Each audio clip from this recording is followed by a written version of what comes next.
So, I would argue that the cure question, Bart has been talking about this for years now.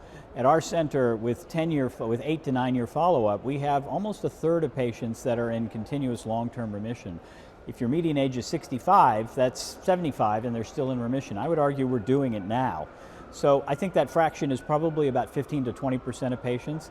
My guess is that will continue to increase, and as we get these BCMA-directed therapies, it may go well above 60-70%. So the issue of cure, in fact, and there was some discussion during the sessions about how to combine best all the agents available or classes of agents available to try to have a sort of total therapy, in fact. And that's we did into Cassiope. And currently we are also doing into Perseus in Europe. We combine VTD daratumumab plus stem cell transplantation.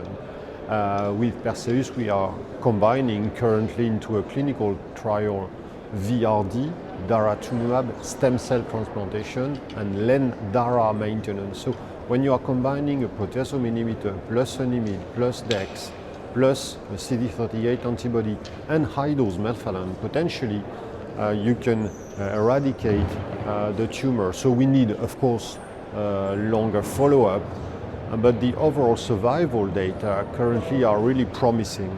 So I think that we can think of curing some patients with standard risk disease. For high risk, I'm not sure, but nevertheless, that's really promising.